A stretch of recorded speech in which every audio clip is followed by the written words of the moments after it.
Hello and welcome everyone, my name is Drewlik and we are not quite doing PvP, but in the widest sense it all revolves around PvP because today is a bit of a different video. It is an informational video of how I gather information from my enemies. So firstly, the thing is, what kind of information can you get from your enemies and why should you use it? Well, firstly, you have to use every single resource you have in your game to, maybe get an edge, and the information game that is played in Star Wars or in MMOs in general is very important, and I always try to outplay enemies, and you will see you will get overall better through doing so. So, starting off with the interface, I'm at first going to show you the elements that you have to pay attention to, and secondly you're going to see these in action. So with a quick rundown, you're going to see that I'm going to start with the least important, and that is the player buff frames. Now you should know your class and your class mechanics, and with 3.0 you have got this player bar highlighting, so you do not actually need to look at your player buff right now. I still have active just to see if certain procs are coming or not. You still can see the relic procs and stuff like that, or maybe the number of decks I have for my cylinder, but it's not all too important, so I've got that kind of small. Now, second least important is the enemy debuff frame. Again, you would generally know your enemy, you would know your class, so you would know the mechanics involved in how to debuff and how to burst your enemy, but it's still very important to see if you've got multiple targets, who has got the dots, who hasn't got the dots, and which dots of other classes are already applied. And in this case, you can see the thermal detonator has got very little runtime, and my global cooldown is also getting ready in a few moments, so I could get kind of a combo, mag shot and thermal detonator at the same time, so very important kind of information to get back. A lot more important than that, you have got the enemy buff bar. Now that is kind of weird, if you're not familiar with these kind of mechanics. Very important to have the enemy buff bar, and this is due to the every cooldown they use shows up in the enemy buff bar.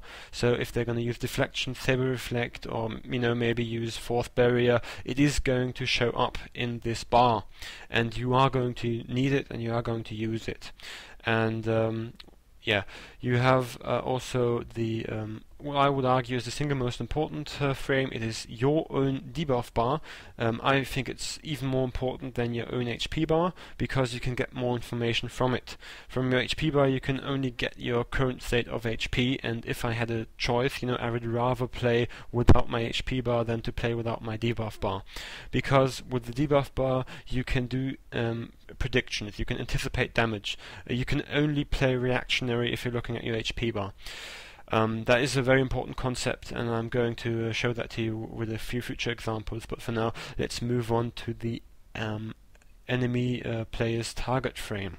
Now this is target of target, so if you target someone, it is shown here who he has got targeted. Now, target of target is something which many people do have deactivated. I would heavily recommend playing with target of target. Is one of the most vital pieces of information. You need to know who the enemy player is actually targeting, if he's targeting you or a teammate, or if you can do something against it, if he's targeting you, run around the corner, stuff like that. You can find it in the interface editor. It's actually in the interface editor, it's hidden there, it's not in the actual options menu. So if you want to activate that, this is the kind of thing where you have to look for that. Now there's some other miscellaneous stuff like the minimap or the chat, which admittedly can be a bit small. I've just gotten used to this kind of setup, and the enemy player bars. You do not need them like I have got them. Also, all of the arrangements in general are just there because I've gotten used to it. I've played World of Warcraft previously, and this is just kind of the setup, for years, and this is kind of the setup I got used to. I think there are more efficient ways to do it. A lot of people have got both their player and enemy frame in the middle, so they've got everything, in one look and stuff like that. But I don't like that because I couldn't see what's happening around my character.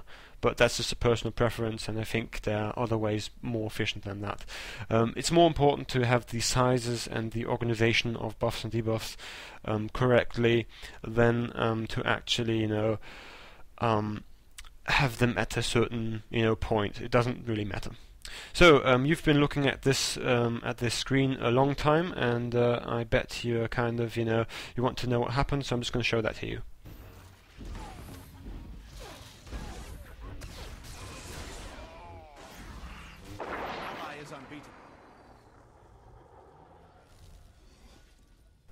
So hooray, I survived through the power of running away and using my medpack. So in this next example, you're going to see me using these information gathering techniques offensively. So I'm going to use that to kill this tank. And tanks have very many cooldowns, and you really need to know how to play against them and how is the most effective way to deal damage. Now he's immediately using enraged defenses and endure pain, so he's going to get full HP, so I just immediately switch targets because this is going to be a waste of time.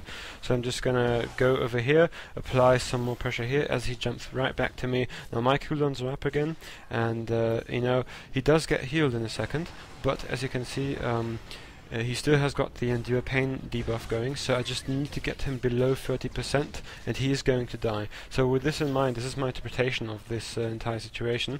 It would be madness to attack a tank, but I know that I just have to get him just below 30% and he's going to die shortly. So as I'm just casting onto him and using some more abilities, you see he now loses his extra health and dies. Now this is the application of this entire technique. So in the next clip you can actually see how much it can make a difference if you know your enemies very well. So it starts off with me standardly bursting the Thork, and he immediately goes into the bubble, at which point you could easily say, well, fuck it, just get a different target, but not this time, I actually have a plan. Now, with the bubble, to increase the survivability of a sorcerer, they have implemented a absorb shield that is active after you were in the bubble. So the longer you've been in the bubble, the bigger that shield gets, and it's about 10 to 20k, so I'm trying to avoid this shield. And you can have a look in the slowed down game footage how I'm actually doing this. So I'm going up here, this is the first component of my plan, just getting this upgrade right here, and as the barrier is about to run out, I precast the serrated shot and apply the debuffs right now. And now at this point you can see it, he is out of the bubble, and I apply the thermal detonator. So here you can see the absorb buff, which I want to avoid. It decays very rapidly. It's just for the immediate survivability right there, and I don't want to get into the absorb shield. This is why you can see that the thermal detonator will trigger after the shield actually decayed, and I'm going to use my first ability right after the shield decays.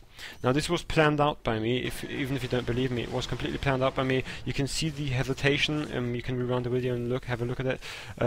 As I hesitated to apply the debuff so that I would exactly get it after his debuff ran out. So here in the normal game footage you can see it again, it's more fluently right now. You can see I'm applying it, I'm waiting. Now the thermal detonator gets applied, and he gets completely destroyed because he's got no absorb shield to protect him. Now this is again the concept which I talked about. You really have to know the classes, and you have to know how to read the debuffs. Now this only focused on the one aspect, which is how to be offensively. The same carefulness has to be applied when playing defensively. So the same thought process you're going through right here, as I'm seeing that I'm getting dotted by the assassin right here. I'm not going to slow anything down here, just that you can have a short look. I immediately break it because I know that there's going to be coming more damage, so I'm just using my 2 cooldowns right here, and now I don't really have to watch out for anything anymore, because right now I've got a very important cooldown that just heals me, so I really can disregard everything. So I just kick him away, he dies with a nice thermal detonator, and that wasn't that difficult. Now, speaking of this, with how much information goes into these whole things, yes, it is very, very difficult, and I didn't have many situations in which I got focused, so I can't really show you how to do the whole defensive thing. It's also very very different from class to class, because everybody has got different cooldowns, everybody has to react differently to the single cooldowns, and this gets this also gets very more complicated when you are playing against multiple enemies, because then you will play multiple one-on-ones. You have to read 2 people at the same time, you have to damage maybe 2 people at the same time, and it's very difficult to actually play correctly defensively and offensively at the same time, because all of these things you have to play around if you're playing against multiple enemies. But I do have a clip where I do this game, where they're actually trying to focus me, and it is coming up right now. Now in this clip it starts off with me finding an invis as I'm reinforcing east. Now this is a the entire gameplay footage is rolled at 50% speed, just so you can see the single decisions I'm making, just so you know how this whole thing goes. Now he did vanish, but his stealth advantage got denied by the debuff. It just got him out. As the standard combo just heavily bursts him, he immediately purges all of my dots with the force cloak right there, and as he still continued to getting damage, he uses deflection, so I immediately switch targets and try to reapply some dots now. So now I'm just trying to cleave them both away as I'm getting opened upon by the assassin. So I'm waiting for him to go to the other side. Now I kick them both away, so I've got a safe place on the left to retreat to. Now I'm doing a death from above right now because his deflection is going to run out shortly. Now I am kiting them away. I know that for a fact he has got no cooldowns left, so I am again using my combo to burst him, a combination. He still has got the medpack, and he's going to use it to say that he survives. Now as I'm just kiting away the other guy that was behind me, again, this is the kind of the one-on-one thing I'm going to. Now he roots me through this thing. Now I'm making sure that I stun him so that the last tick of the Ravage does not apply. He immediately breaks it and runs down here. He wants to apply some more pressure. Now I'm seeing that he tried to reflect something, but I didn't use any abilities right there, except auto shot, so nothing happened, and he just immediately died from that.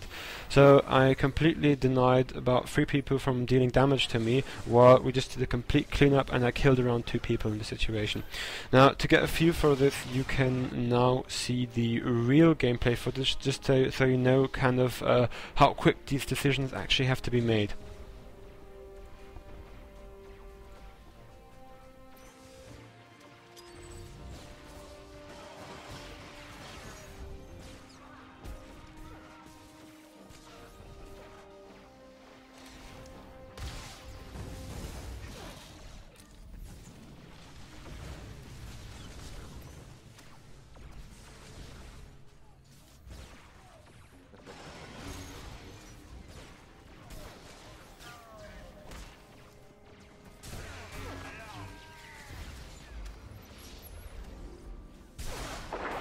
Unbeatable.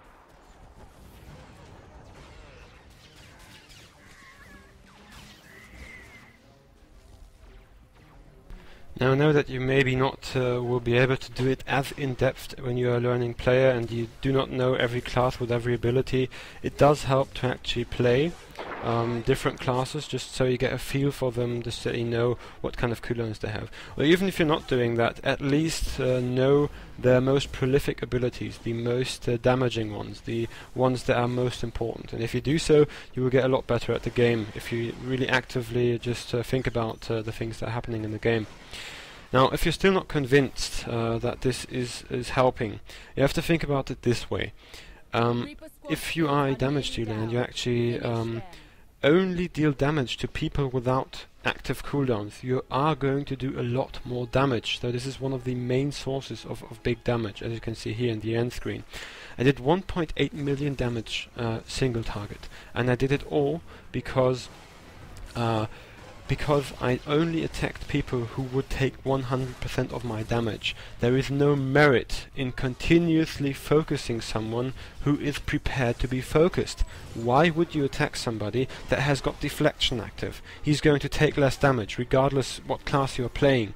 He is going to take less damage. So then what you do optimally is you dot him if you're a dot spec, or you just incapacitate him, root him, do anything, just that he doesn't participate in the fight. That would be the optimal situation, and the rest of the time you just continue to deal damage. So you can switch targets, and once this cooldown is gone, you just once again you just continue to deal damage. Now, as the end screen comes up, you can see I did do 1.8 million damage, which is an average of 1,900 DPS in a game in which I only, primarily did single target damage. Now, this is really of course due to the game because we were zerging a lot, but it's also due to me only attacking targets that can actually be damaged to 100%. And this is where the difference comes in. There's no gear, there's no special tricks, there's no hacking involved. It's really just understanding the game's mechanics. I've not done a video of this type before. Let me know if you like this, if you want to see more of this kind of thing. I know it can be kind of boring at times, but and it's very difficult to make this kind of videos. I'm kind of dreading the editing already. But if you liked it, leave me a like, and maybe write a comment or something like that about how you think this format, if this format should be continued. As always, my name is Drewlik. You've been watching Drewlik PvP. Have a good one.